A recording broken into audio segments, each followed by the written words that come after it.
All right. Good afternoon, everyone, and welcome to another session here at the BDPA conference, and welcome to this specific session that is entitled Men in Technology. And we're extremely excited to have our guest presenter this afternoon, Gerald A. Moore Sr. Mr. Moore is a speaker and Amazon best-selling author of the book Motivate Black Boys: How to Prepare for Careers in STEM. He is the founder of the nonprofit organization Mission Fulfilled 2030. He is a graduate of Norfolk State University and has over 20 years of experience as a federal government contractor in information technology and cybersecurity engineering. He has also worked as an educator, teaching high school and middle school technology.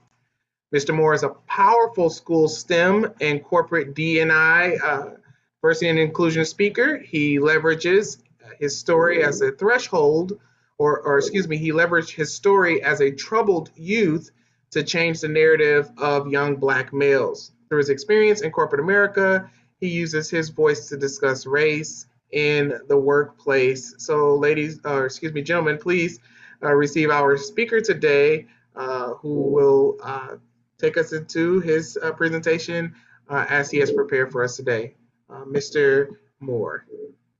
Thank you for the introduction. I appreciate it. Can you hear me clearly? Yes, sir. And I'd like to welcome everybody in the BDPA family who's participating in this conference. I'm grateful to be here and have the opportunity to present to you today. I am going to share my screen and start this presentation workshop.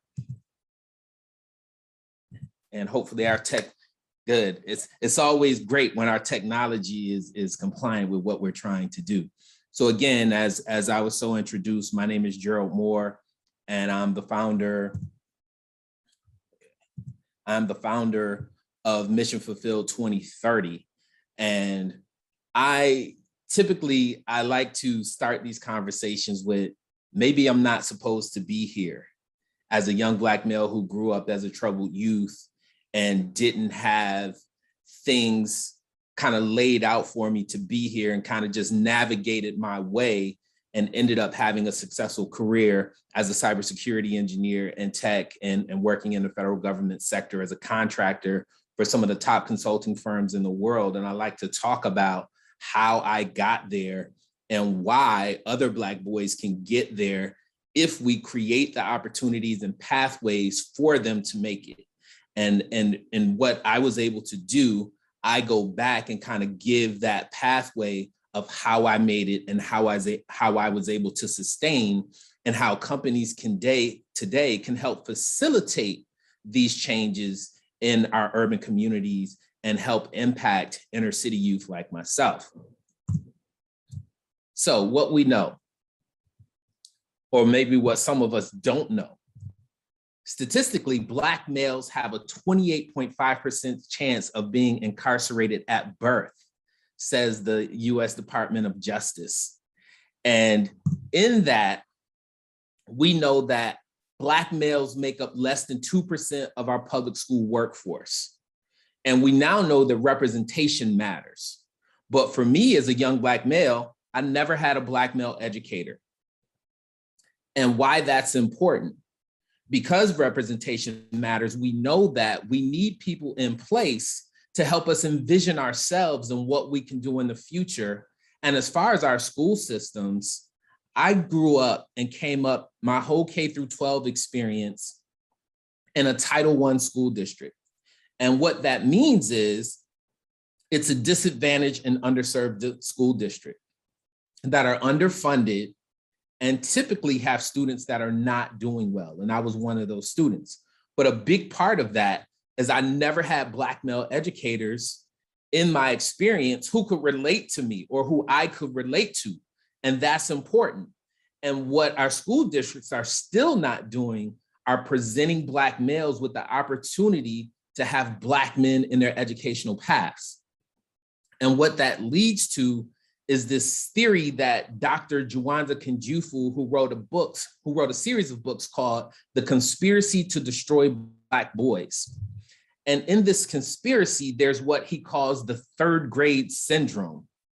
And it's at that point where Black boys are competitive across the board and even better than their white male counterparts in the standardized testing. And at that point, there's a severe drop-off from 4th grade until 12th grade. And one of the reasons is he states that there are no Black males in these Black boys' path to keep them on that trajectory. So the majority of our teachers in these systems are white female. Black boys are also through K through 12, actually K through 3, more likely to be suspended from school or treated harshly or put into programs or be considered special ed and for conditions that they don't even have. That moves us to the college realm. Black males have a graduation rate of about 50% today. Black males graduate across the board at about 50%. Black males in statewide mandated testing are dead last in all categories for all groups, right? Which leads us to the growing gender gap for Black males in going into college. So because we have this gender gap, we have to create special programs for young Black males. And like myself, if you have a 50% graduation rate, and out of that 50%, maybe 10% of those boys will actually qualify to get into anybody's computer science or engineering program. So in order to make a dent in that technology gap, we definitely have to create other opportunities and other pathways for Black males to get into the tech and STEM field, because our school systems are not equipped to pivot and make the type of change that we want to see in that area. Black males also make up less than 5% of the high tech and STEM workforce. And again, we know that representation matters. When I was a kid, I never knew any Black professionals. My mother kind of worked for Kodak as an admin assistant and had some banking experience in her career.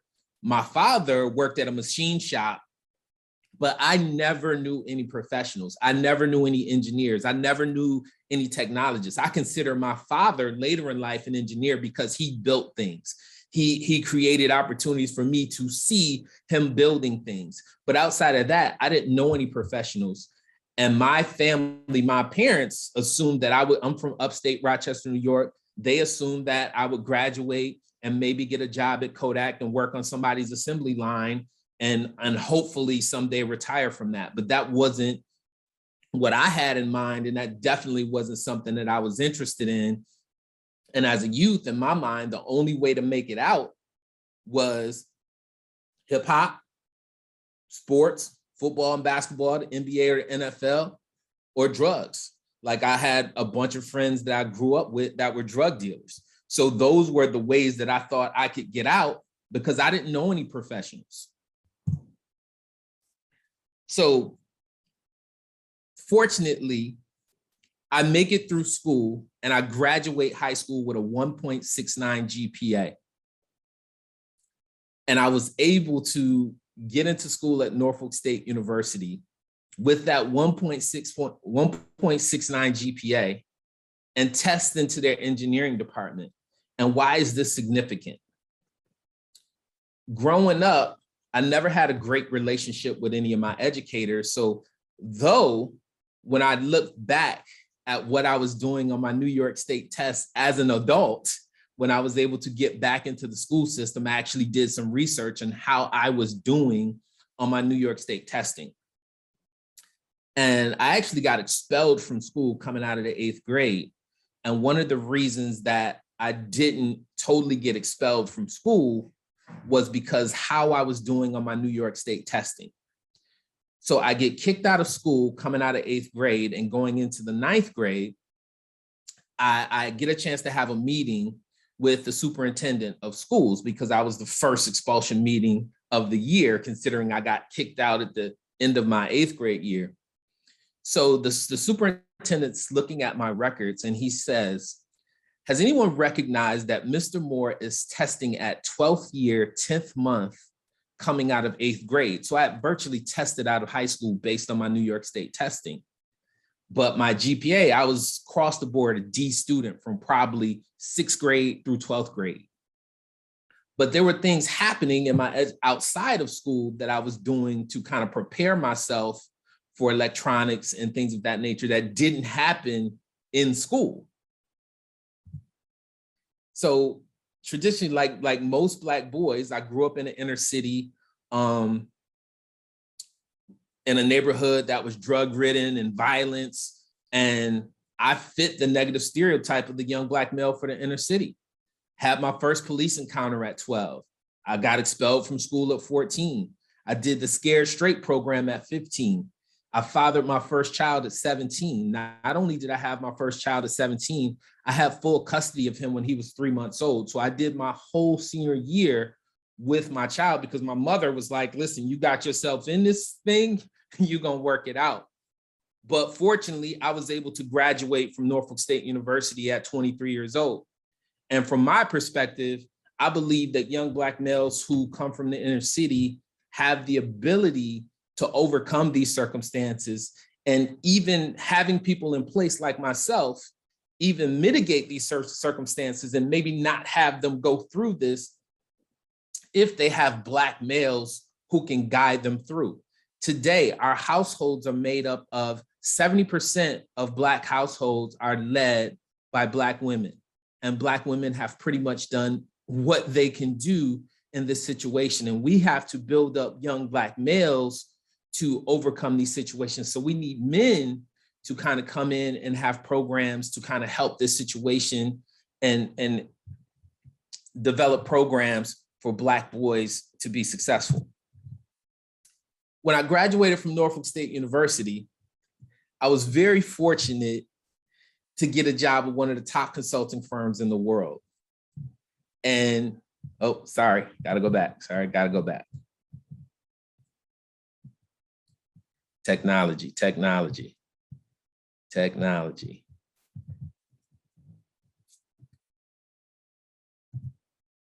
So this is what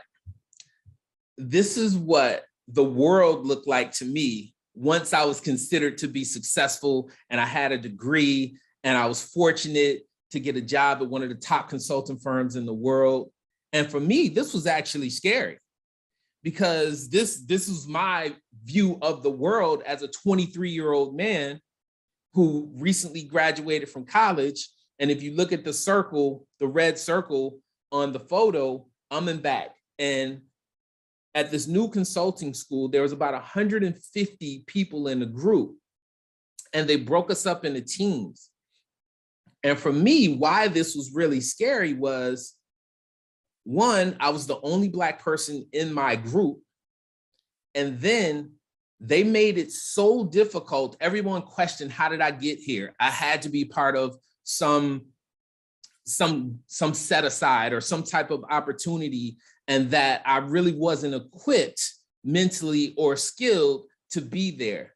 They challenged me to the point where no one listened to what I had to say as we were trying to build a system. And I ended up building the system on my own. And anytime the group ran into problems, I actually had the solution, because what took them a week to build the system, I actually did in 3 days. Since they wouldn't let me participate, I just kind of went off on my own and built the whole system and kind of looked back. And I actually told the instructor, I'm like, listen, they're not letting me participate.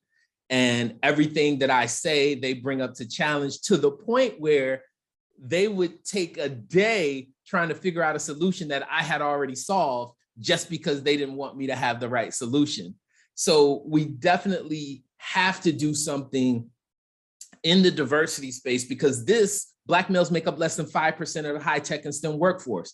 So this picture is 20 years old, but still, this is what diversity looks like for a young Black male coming out of college today, if he's going to be in the digital high tech or STEM workforce, this is what it looks like today. And that should not be the case. We have to do things, and we have to have companies participate in creating programs for young Black males to be successful in this space, which will definitely benefit most of our companies and the country.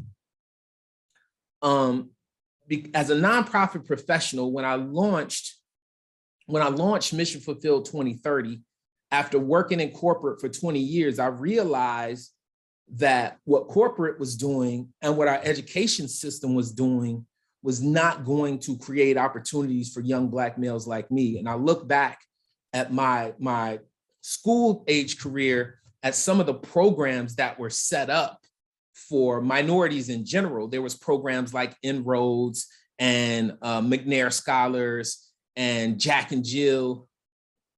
In the hood where I grew up, those programs were not existent.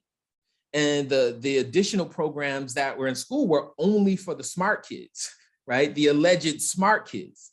But for me as a D student, none of these programs were accessible. I didn't even know about any of these programs. Excuse me. So as when I made it through, and I look back and I started reaching back and being a young father, when my son came of age, I started teaching his basketball team and his football team how to get into tech. And that rolled into me launching a tech school for Black boys. And then continuing to do that type of work, Obama launched the My Brother's Keeper initiative. And in this initiative,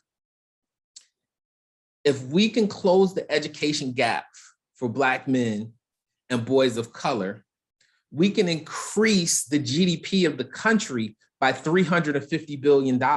So it behooves us to actually create programs that Black boys can benefit and grow, because we need this talent. We need this talent from this disadvantaged and underserved, untapped talent from these communities. And it's going to take a community effort. It's going to take a corporate effort. It's going to take organizations like BDPA to reach back and partner with organizations like Mission Fulfilled to create direct opportunities for Black males to be successful and have opportunity. DEI solutions. Once I was successful, people kept asking me. I was always the go-to guy. Well, Gerald didn't do good in school, so Gerald, how can we create opportunities for Black boys, or how did you make it?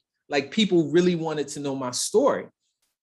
So in 2019, I actually wrote a book, Motivate Black Boys, How to Prepare for Careers in STEM, which actually tells my story of there were things that my mother did and things that my father did, even though I was an unsuccessful student, that prepared me for the type of career that I would have, that actually prepared me to be successful in college, actually prepared me to a level where I actually tested well on my New York State testing, but I didn't show that in the classroom due to the other environmental issues. But there were some foundational skills that were set, and I actually write this blueprint, and there's a section in this book I call The Epiphany, 5 Steps to the Epiphany. And these are 5 steps that parents could take, or communities that are involved with Black boys can take, to increase the achievement of young Black males. So I wrote this book. It ended up being an Amazon bestseller. And through that, Black Enterprise picked it up, and they kind of featured me and said, hey, how are you making and helping these Black males become successful? Because what I document in the book, through my son and working with his youth teams, I actually helped about 15 to 20 boys actually get full scholarships to go to college and actually major in tech and STEM to the tune of about $2.5 million. So through that, I knew that I had a blueprint that I could help other young Black males, and I just needed to be able to get it out there. I just needed to be able to reach more individuals. So what I did in 2019, I also launched Mission Fulfilled 2030. And what Mission Fulfilled 2030 is set up to do is to create programs for tech and STEM for young Black males who are going to fall through the gaps that are led by Black men. As I stated earlier on in the presentation, Black males make up less than 2% of our public school workforce. Black males make up less than 5% of the digital, high tech, and STEM workforce. So representation matters. So having Black men who are in the field, who are willing to give back in these types of programs is what we need to impact the community and increase the pipeline of young Black males getting into tech and STEM in non-traditional ways. And to do this, we need companies who are willing to invest in nonprofit organizations that are founded by Black males, And the reason why that's important, because nonprofits as a whole today, Black-led nonprofit organizations receive about 1% of funding. Black-led nonprofit organizations founded by Black men receive about 0.00001% of funding.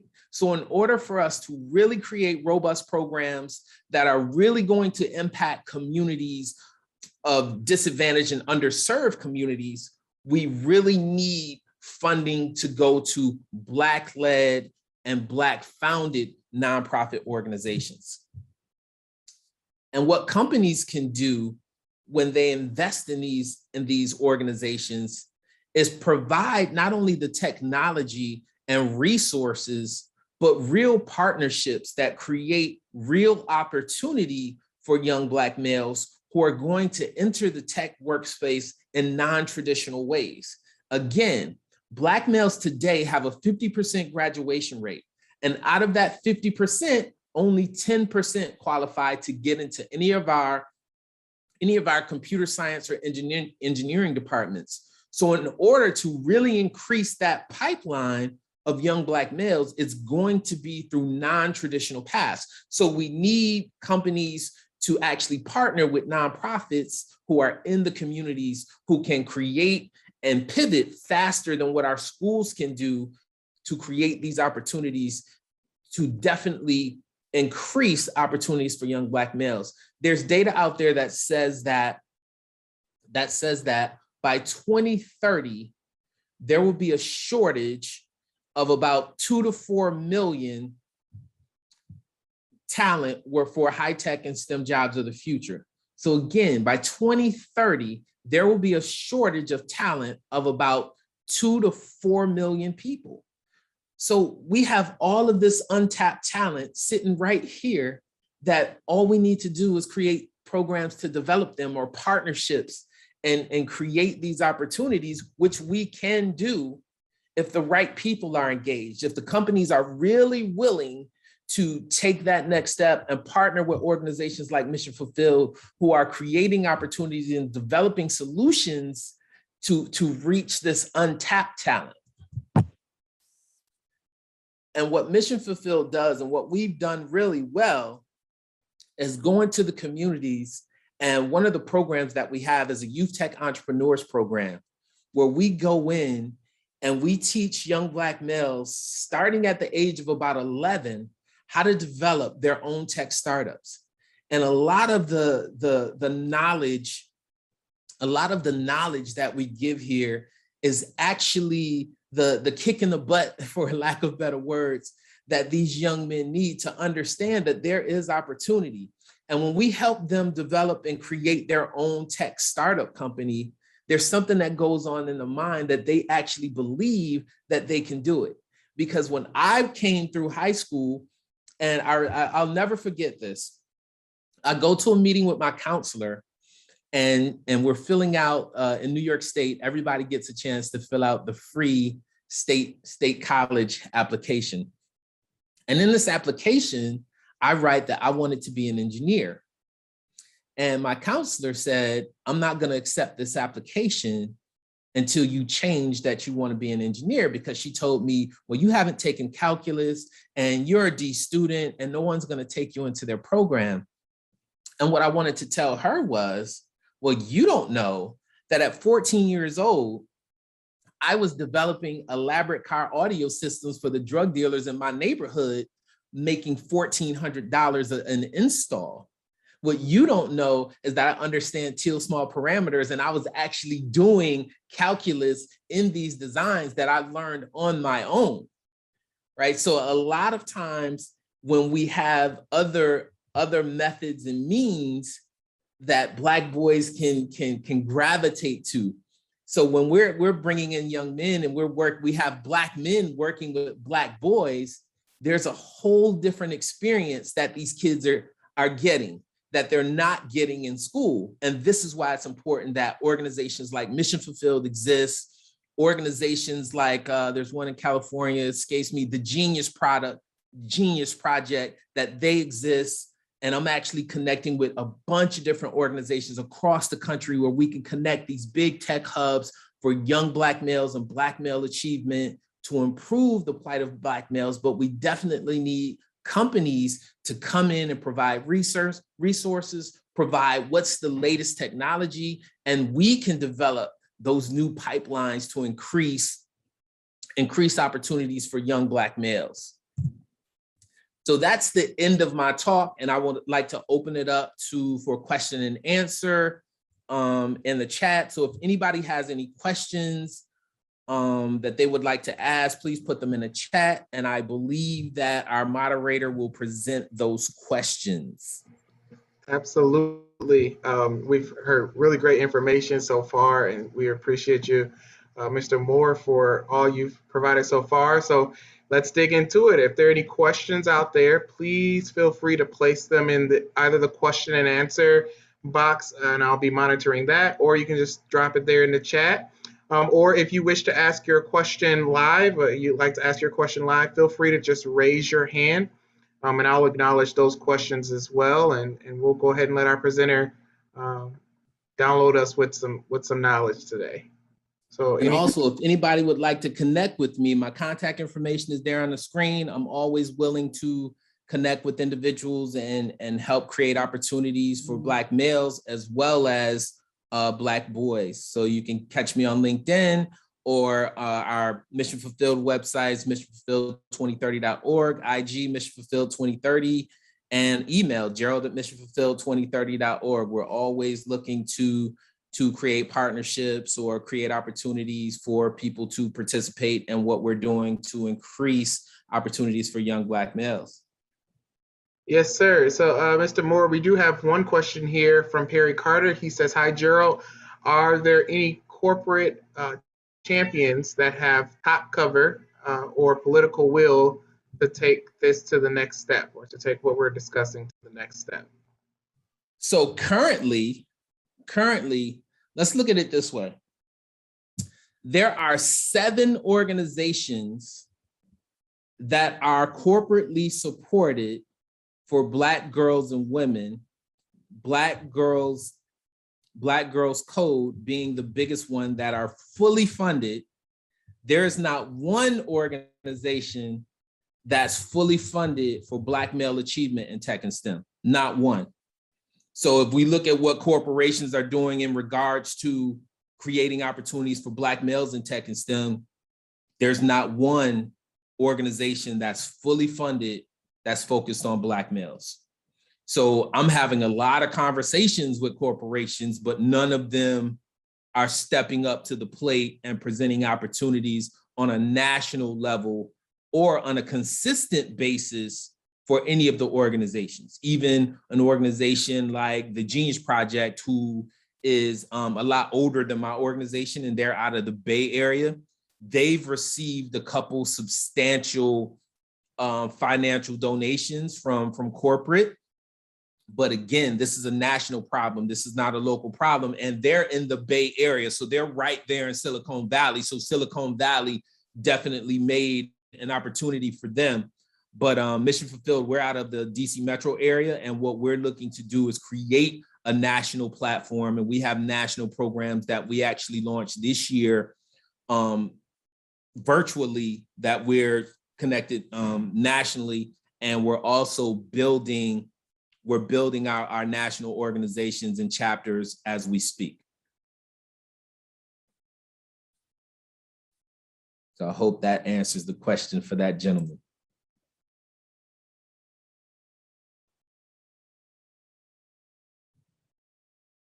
I can't hear you. You're muted. Sorry about that. We've got to find the mute button.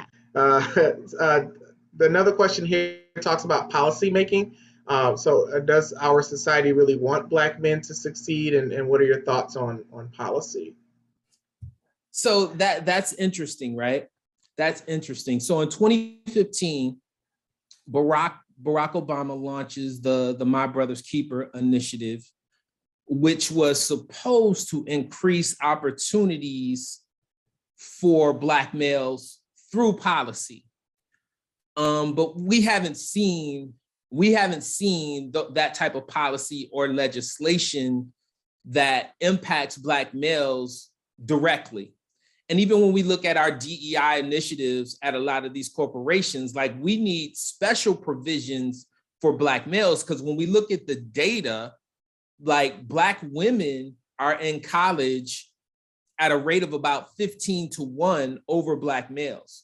So as that translates into the workplace, when you're looking at your DEI initiatives, right, you're more likely to be able to fill roles with Black women over Black men. So if you're trying to do something on an equal scale, it's really hard to do that with Black males if you're not creating opportunities that are even at a higher level than what you're doing for Black women, just because of the numbers of what we see going into higher education right now. So definitely there needs to be policy. Is there current policy looking directly at improving the plight of young Black males? I don't see it. I've reached out to several of my local politicians, or even the national politicians, that are focused on tech and STEM.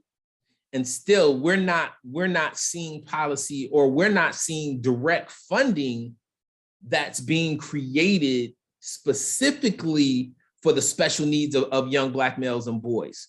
I've seen in Maryland, the Maryland Education Department actually put out a publication this year, which they have, it's about 100-page document on how you can improve the scholastic aptitude of young Black males. But that was pretty much positioned for educators, right? It's positioned for educators. But again, in the education space, if Black males make up less than 2% of the public school workforce, and you're trying to help white women better facilitate education for Black boys, that's not going to cut it. Like, we need direct funding for Black males, and hopefully we will see that. And it's organizations like Mission Fulfilled that are pushing for that.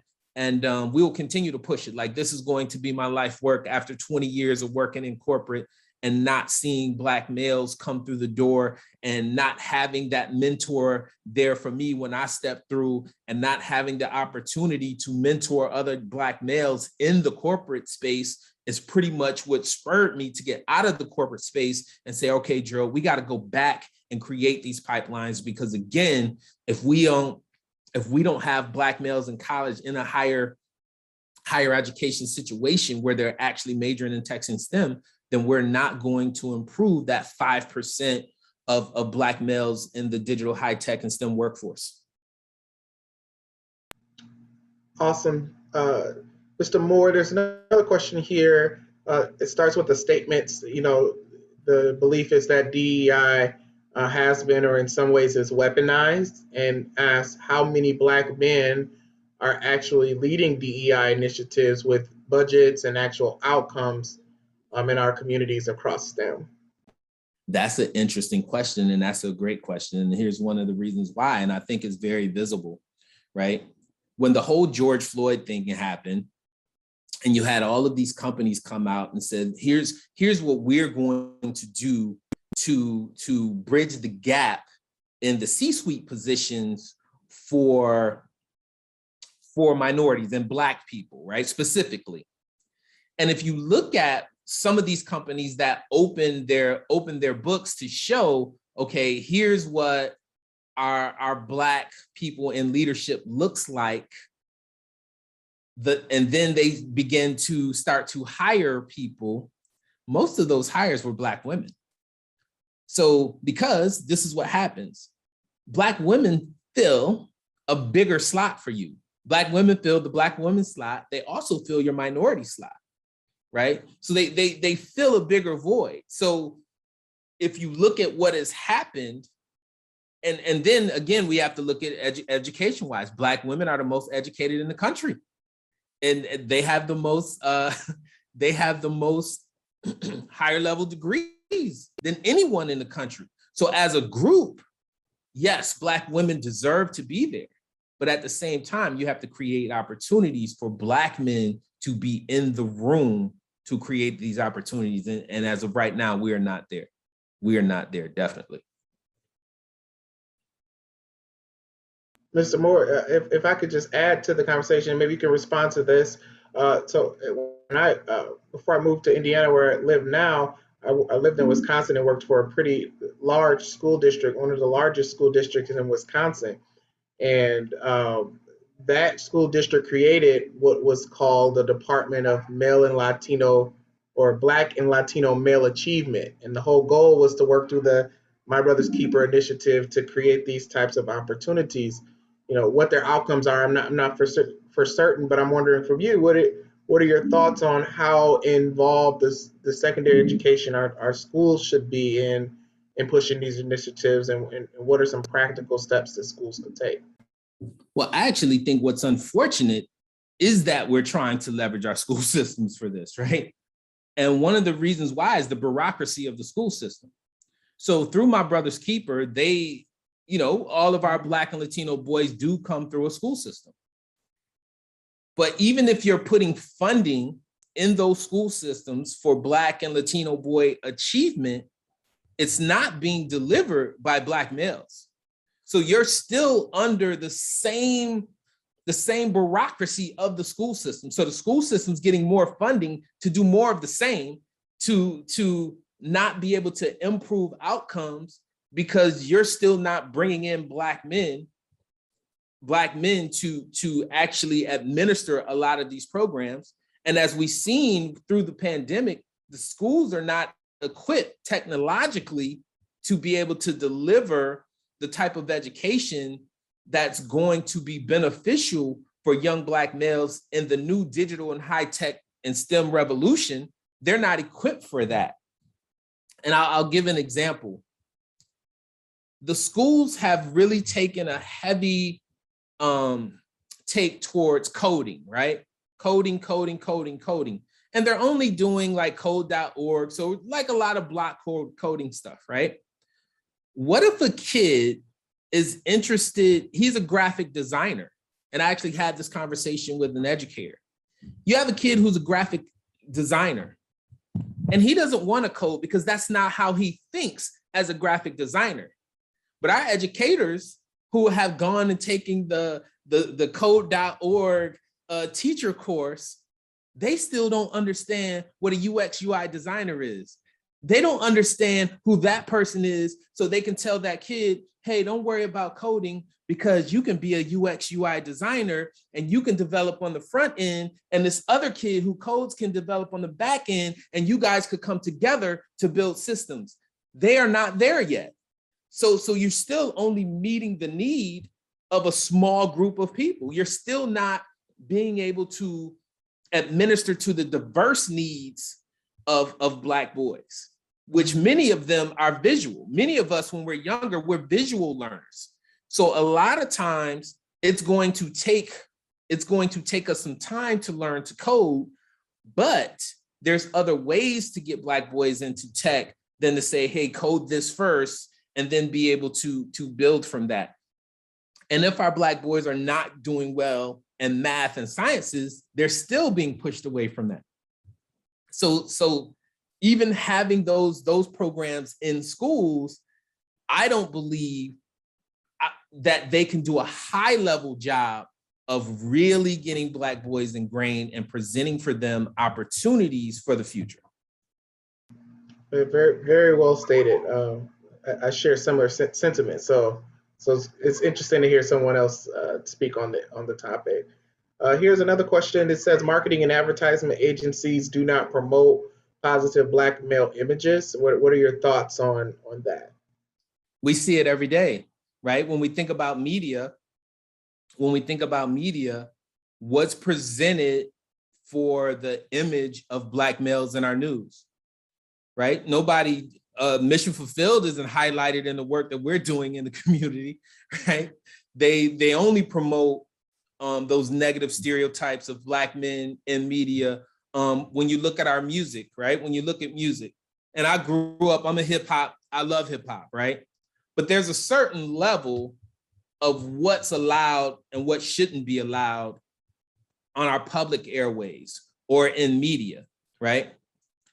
And right now, if you look at it, we are probably the only group where Black males are allowed, and culturally other cultures are appropriating this, what we're creating, where we're slandering our women, talking about violence and shooting. And we're the only culture that's allowed to do that in public, and other people are monetizing it and glorifying it.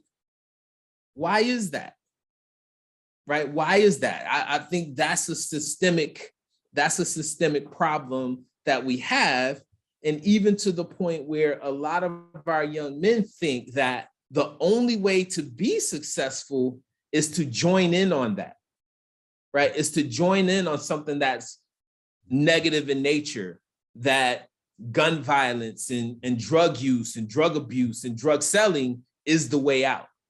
And it's heavily promoted. It's more so promoted than anything that I can do, right? I can, we can get out here and through our Youth Tech Entrepreneurs program, it's heavy hip hop influence on a positive level. It's heavy, how do you make money today? It's heavy on that, but still through the media and what's being promoted to them on basically a 24-hour basis of get high, slander your women, shoot and drink, like, it's definitely what's being promoted for us. And it's definitely going to be something that as a community, we have to come up and create solutions for that. And definitely these media outlets that are perpetuating these stereotypes, we definitely have to attack them. Yeah, that's good feedback. Um, Another question here just references BDPA DC and would like to assist with advocacy and policy and tech. Wants to know what would it take for to form some sort of national police technology league similar to PAL with sufficient funding nationwide for Black boys who steal code. We have to keep knocking on the doors. I'm actually reaching out to BDPA DC and Prince George's County, because we're in the DC metro area, to see what we can do together. But we have to continue to knock on doors and let them know that we exist, because if we don't continue to knock on doors, they assume that the problem's being solved with funding that's going to schools and funding that's going to other places. And again, Black male founded nonprofit organizations don't even receive 1% of all of the grant funding that's being distributed throughout the country. And this is it's $1 trillion that's being distributed through nonprofits. And most of the nonprofits that claim to be doing Black male achievement work are not founded or led by Black founders or Black executive directors. So, whether they are truly committed to a cause and creating the type of change that we want to see, I don't believe that they are, and I don't believe that they can really, just because if you're not from a particular background, you traditionally don't know how to make the necessary improvements or how to engage a population of people. Awesome. Are there any other questions out there? I did see one question come through. I just want to get a bit of a clarification on the question. Maybe that one will come back up shortly. But we have a few more minutes for additional questions. If anyone has questions, feel free to either type them in the chat, use the question and answer feature, or if you raise your hand, you're welcome to ask your question live. And we'll be happy to field those to our presenter today. Now, I'd also like to throw something else out there. Yes, sir. It's really hard for nonprofit organizations, smaller nonprofit organizations, to even access federal funding because there's a lot of, again, bureaucracy that goes into getting federal funding. And when I look at the funding that's coming out, like there's billions of dollars that's coming out through the federal government to create programs, tech and STEM programs in communities.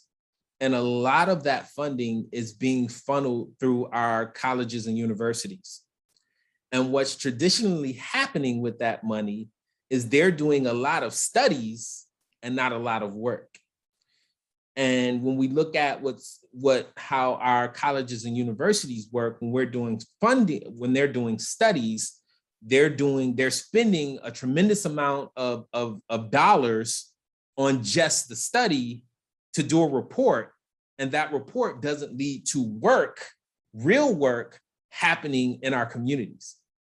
So when a small nonprofit organization like Mission Fulfilled comes in and people are like, well, they're giving tons of money to, create the types of programs that you have. Yeah, but that funding is going to our major organizations and our bigger nonprofit organizations, upon which a lot of that funding is being chewed up by them doing their business and not actually creating programs in communities of need. Awesome.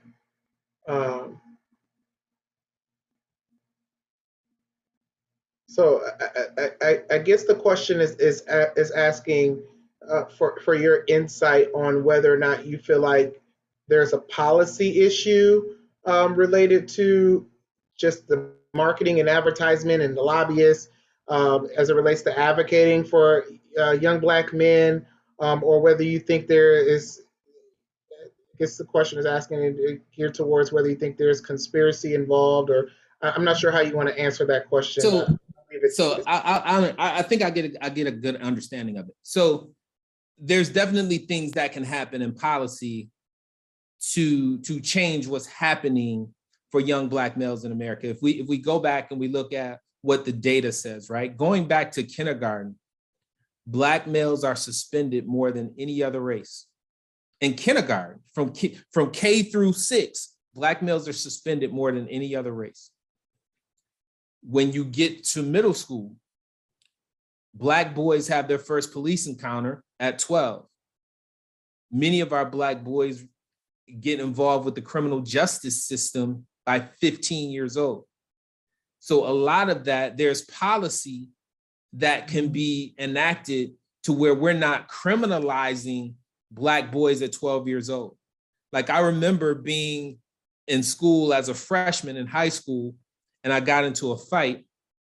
And the first thing the principal wanted to do was call the police, right? It was a fight, they broke it up, but the first thing they wanted to do was call the police and criminalize both parties. And we're still seeing that today. So once you're in the criminal justice system at 14, 15, how do you get out?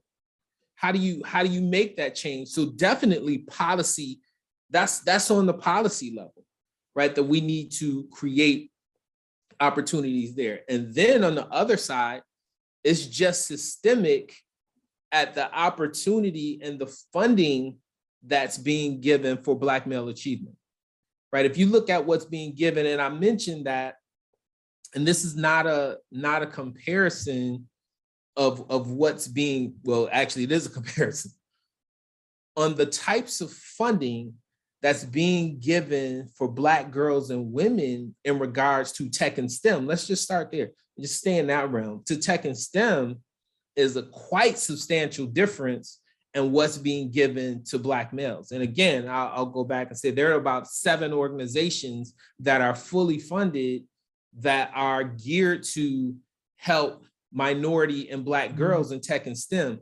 There's not one nationally fully funded organization supporting Black boys in tech and STEM. Why is that? Why is that?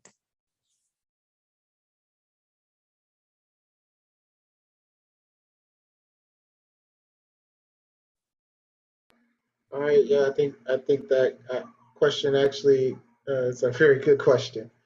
That where are we at building that equity even across that level of black men versus black girls, because we have tons of those programs out there for black girls and fewer for black males. So, any other questions out there? We have about 3 more minutes left in this session, and I want to offer you an opportunity to ask those questions if you have them.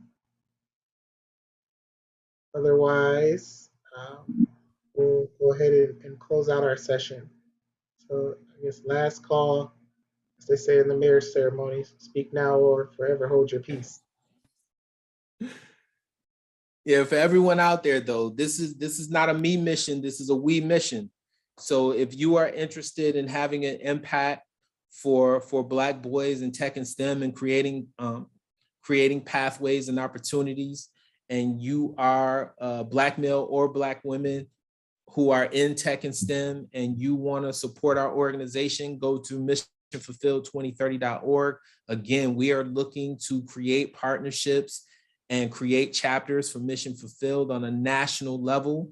So we're rolling that out as we speak. We have a Youth Tech Entrepreneurs program that rolled out on a virtual basis this summer. It's a 6-week program, level 1. And what Mission Fulfilled is set up to do, instead of just having a 6-week program, a 4-week program, we have those, but then there's the next level, right? We want to keep Black boys engaged year round.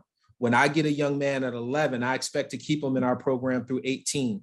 So I expect him to be ready and have created multiple businesses by the time he's 18 and not necessarily be dependent on going to college to get into the tech and STEM workplace. We have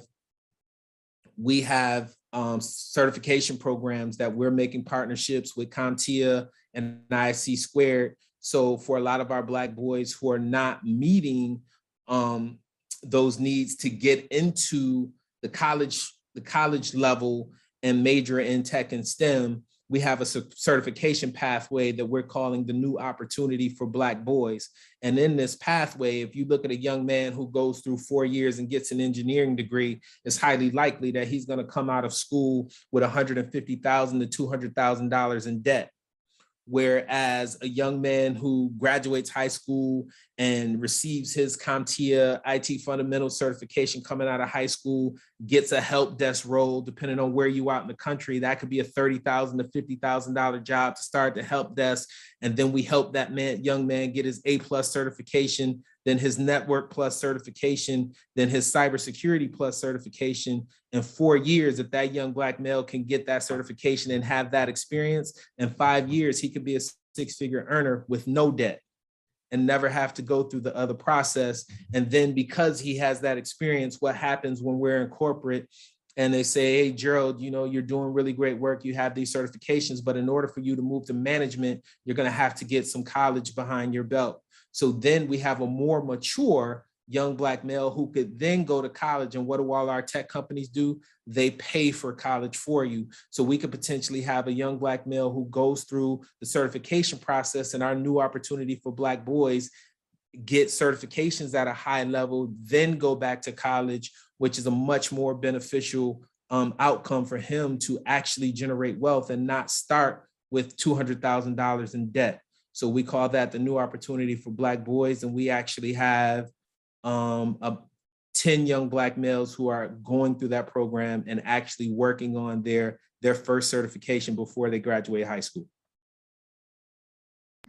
Awesome. Thank you so much. There was one more question in the chat, but we're running low on time. I do just want to ask really quickly. Someone is asking if you're going to be doing a book signing in DC anytime soon. Book signing in DC. If you ask for it, I'll make it happen. All right, there you have you it. can go to, if you want to sign book for me, you can go to motivateblackboys.com, and just request a signed book. Awesome. Or just email me and we'll make it happen. And the email is on the screen. Awesome. Well, thank you everyone for joining. We certainly heard excellent things from Mr. Moore today. You know, some of my key takeaways, I guess for me, was really the conversation around how we've leveraged our education system maybe improperly in pushing these missions and the things that we have heard today in regards to getting Black males in technology. And so hopefully we walk away with a new paradigm, a new shift in our thinking. And I'm certain that this group is able to take away some of these nuggets uh, and be prepared to be stewards of the change that we want to see. So before we break for our next conference session, I want to thank Mr. Moore once again on behalf of BDPA. And we hope that everyone will enjoy the remainder of the conference today. Have a great rest of your Awesome, and day. thank you. And everybody have a good day. Enjoy the conference. It's a great thing. And remember, this is a we problem, not a me problem. So let's join together and all make a difference in this community for all of us. Awesome. Have a great evening, great afternoon, everyone.